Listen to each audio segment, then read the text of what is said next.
Hey guys, it's the Super Review Show here, and here's to episode 5 of Rock Talk. The forehead is back. He has been listening to his homework, if you will, and his homework for today was to listen to this bad boy, Born to Run by Mr. Bruce Springsteen. Truly one of the greatest albums of all time. Yeah, it's really good. The first 3 songs are probably my favorite songs of Bruce Springsteen. Really? So you got Thunder Road, 10th Avenue Freeze Out, and Night. And then Backstreet. Oh, no, not Night. I meant Born to Run. Oh, so it's like the big 3 for you are Thunder Road, 10th Avenue Freeze Out, and Born to Run. Yeah. Okay. So while I go through this a little bit, you can go first and I'll go second, okay? Okay. We'll go in order of the songs. So the songs order you see right here: Thunder Road, 10th Avenue Freeze Out. You know, we'll go that way, okay? So, Thunder Road to Jungle Land, go. All right, Thunder Road, I enjoy very much. That was a classic for me. 10th Avenue Freeze Out. I always liked singing that song. Night, I know, but that's one of the songs. Like the thing with this album, things with albums is there's always like good songs, and then there's songs that you don't know as much. I listened to Night. It was pretty good. It wasn't like the I wouldn't say it's the greatest. Well, it was good. It fit in, right? Yeah, it fit in. Yeah. Backstreets, that was another one that was I haven't heard a lot. I heard that a little more than Night, but I would say it's a little better than Night. Born to Run is one of my favorite songs ever. She's the One. That's another one. It's like kind of like, you know, it's rock, but it's kind of hard to describe. It's like it's a love song. Yeah. I still like it though. I enjoy it. It's a love song, but I feel like it's a, you know, the drum beat, like boom, boom, boom. I feel like it's a heartbeat. Yeah. Sometimes, you know. Yeah, you can kind of say that. And then Meeting Across the River. Yeah, I thought that one was pretty good. And then Jungle Land I like a lot. That's like kind of in the, I would say my favorite Thunder Road, 10th Avenue, Born to Run, then Jungle Land, and then the rest are, you know, mixed in. Mixed in, all right.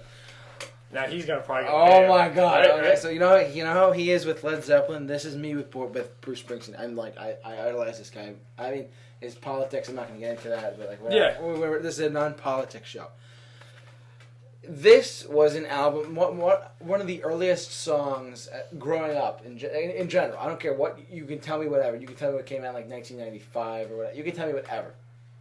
But Born to Run was one of the first songs I ever heard, when I was growing up. I can't. That's not with me. But when I heard it, it's just such an amazing song. It was. It's just it's a lot put into like one. You think about it. It's like, okay, verse good, verse done, and then you have this like the bridge, and then you have this like really cool instrumental part. Yeah. Like dun dun dun dun. You know like that. Like you go down the scale, if you will, if you're musical stuff, and then you go into like the what, and then back to another verse, the final verse. Yeah. So, by the way, you know how long that song is? It's 4 minutes and 30 seconds. It doesn't feel like it. It goes by way too quick. I know, because it just flies by. It has radio play beyond belief. Yeah, I hear it all the time. When his 2 albums before this, a lot of the songs were like no hits. There's barely any hits on his first 2 albums. This was his 3rd album. Oh, this was his 3rd. This was his breakthrough album that kind of like got him going everywhere, you know. But there's some stuff he'll always play off the first 2. But he doesn't really play a lot off the first 2, you know what I mean? Yeah, he plays more of the... And his bigger hits, like Born in the USA, Born in the Line, some stuff off Darkness in the Edge of Town. Which one was Born in the USA? That was 1984. So that was that?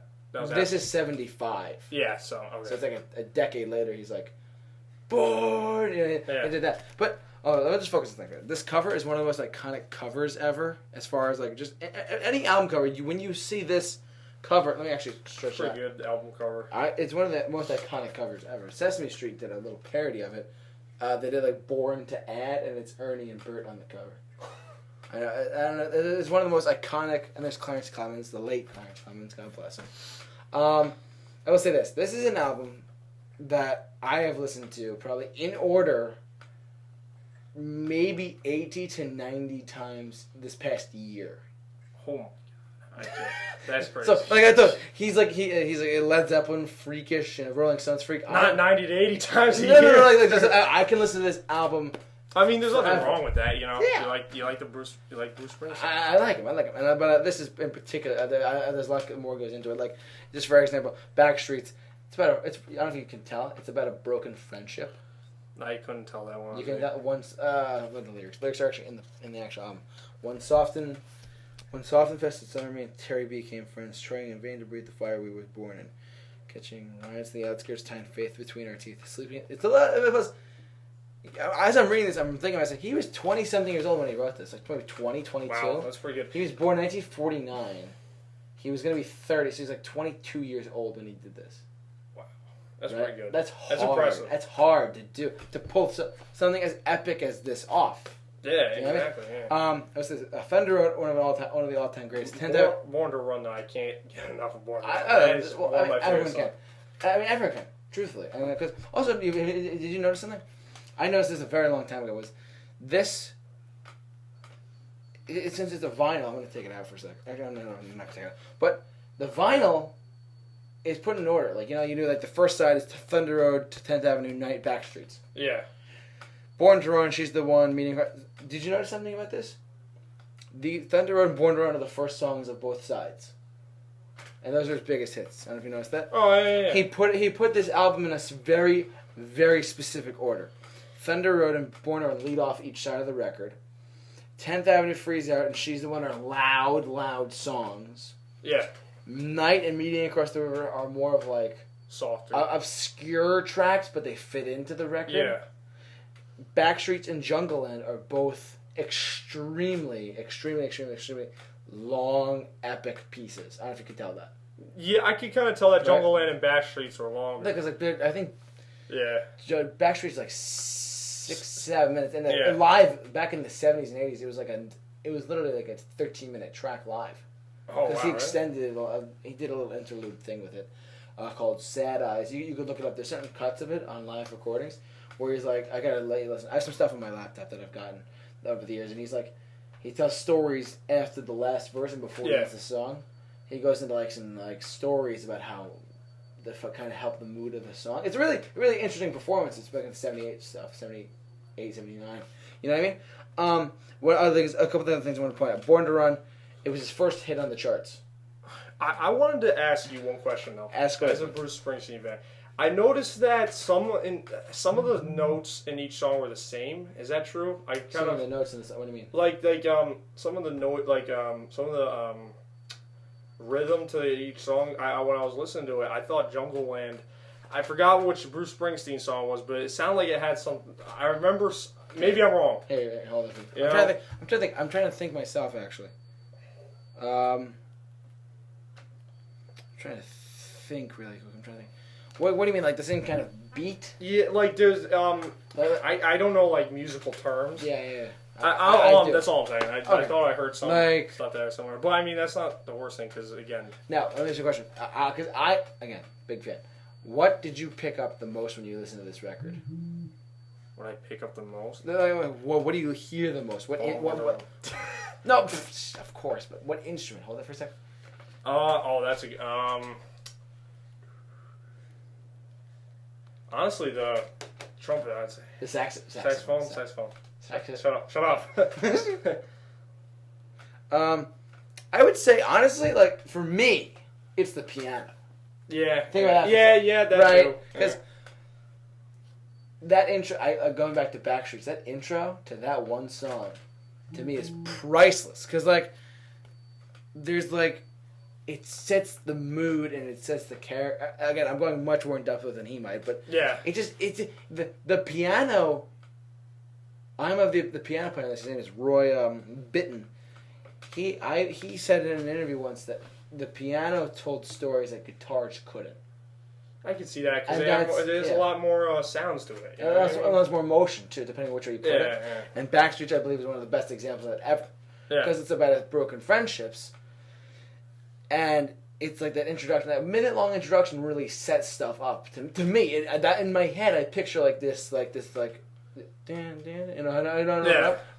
And that to me set up the characters, and set the mood, and set it. And the piano, Thunder Road, same thing. 10th Avenue. You know what I mean? Yeah. Night, Born to Run. They all did it perfect. She's the one. Yeah. Right? Meeting Across the River, same one. She built some kind of suspense. Jungleland sets the introduction, sets the mood. Mm-hmm. You know what I mean now? Yeah. Like, that's what I mean. This is what I think, if like, but I will say, I have the piano sheet music for this. I'm still trying to learn some of this stuff. I learned Born to Run on piano. And my God, it was hard. But like, Backstreets I haven't even touched. Thunder Road I'm touching. Yeah, it's it's horrible. I don't blame you. Those are longer songs. Well, I'm just saying though, because it's really hard. Because like, this is one of the things that a lot of future episodes of Rock Talk are going to cover this more. But like, a lot of the artists back in the day, they put their energy and they put their balls worth of effort into all of their songs. Like, now it's listen, if you like modern music, there's some modern music I like, but I think that is a lot more effort back then. I appreciate Taylor Swift for what she does. Yeah. I appreciate like certain. I think that Maroon 5 will do great. I don't know. But you know what I mean? Like, other artists that just don't... They're just more technical. You know what I mean? It's like more that they don't... Like, it's more technical, it's more electrical. Whereas this was back in the day. Like, they had to figure this stuff out on their own. Yeah. Like, it's crazy. But look, Born to Run, I think it's an incredible album. What would you... you'd be surprised. What's your rating of Born to Run, the album? Look, if you could recommend it to someone who's never heard of Bruce Springsteen, because I had that experience. 9 out of 10. 9 out of 10? Yeah. All right. I'm going to give it a 9.5. That's fair. It's nearly perfect for me. It's not... And 9 out of 10 is really good. Don't get me wrong. That's like Shawshank Redemption type of level of quality. It's fair comparison. But like, this is an album that is just... I can relate to it. I can relate to a lot of the stuff on here. I love everything, and I can listen to it over and over. It's not like a certain songs like Kiss. I love Kiss. Don't get me wrong, but I can't. But yeah, you can't. I can't listen to Detroit Rock City every day. Yeah. This is one of the very few things I can listen to every day.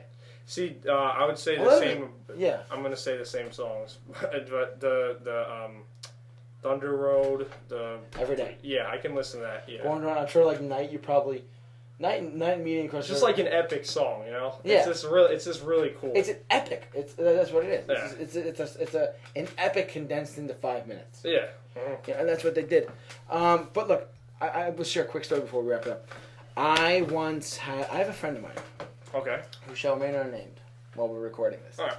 He had no idea that a lot of the songs from Born to Run or Born in the USA, like Glory Days, Dancing in the Dark, he had no idea they were Bruce Springsteen. Oh, really? And he's like, oh yeah, I've heard of him. I've heard of him. I'm like, really? Have you? He's like, no, I haven't. So what I did, I said, I got on my phone. I went on YouTube for a second. I looked up Born to Run full album. Here, listen to this and get back to me. Yeah.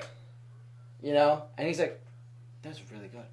Yeah. This is this kid who loves a lot of like pop today. He's a bit of a pop kid.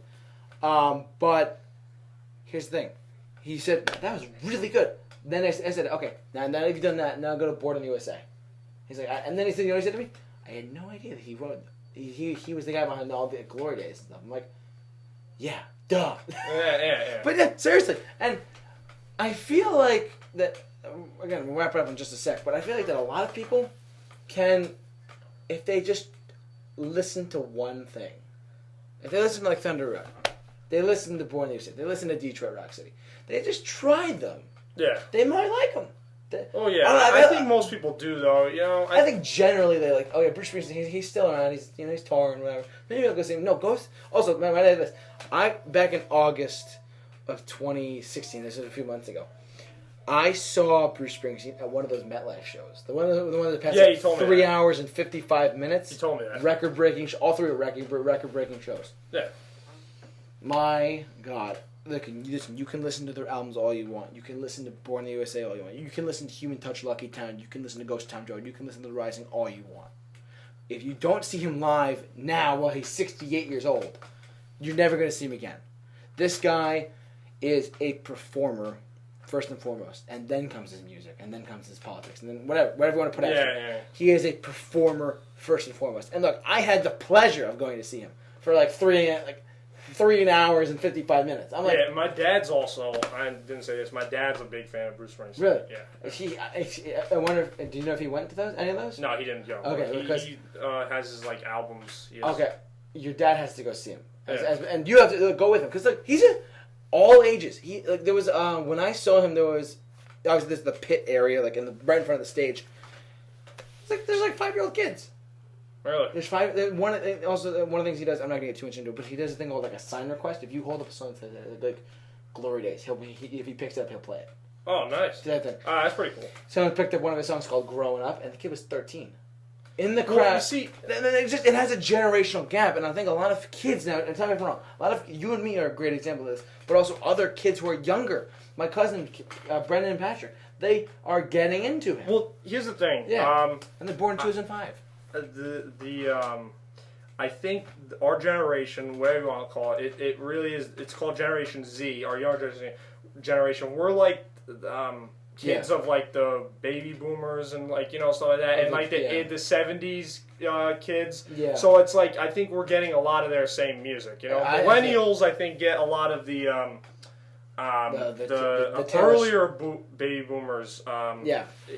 Songs like.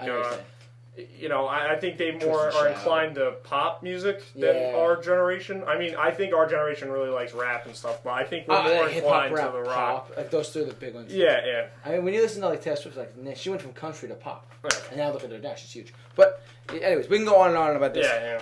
What do you guys think about this? He gave it a 9, I gave it a 9.5 out of 10. What do you guys think about this album? Look, if you haven't heard this mother effing album, do yourself a favor and go listen to this album. It is one of the high. I recommend it. Personally, I recommend it. Anyways, I recommend it. So he recommended it too. I'm sure everyone would. Anyways, though, thank you very much for watching Rock Talk this week. We'll be back next week with our next album. Mm-hmm. I wanted to pick one this out just for you. So, I was thinking we could do a little more nuts. Oh, nice. There you go. Our next album, and I saw it because I forgot, the bottom's torn, but whatever. Yeah, it's all right. Our next album will be AC/DC's Back in Black. There you go. Okay, so keep your eyes open. So next week, Back in Black. Tune in right around this time. It's going to be up. This video will be up around 5 o'clock maybe in the recording of this. So just check it out. Thank you very much. So if you guys like rock and roll, if you guys like movies, subscribe to this channel. You won't regret subscribing to this channel. So thank you very much. Thank the Forehead for being here. All right. So for the review shows, Rock Talk, J-Man, off to rock. See you guys later.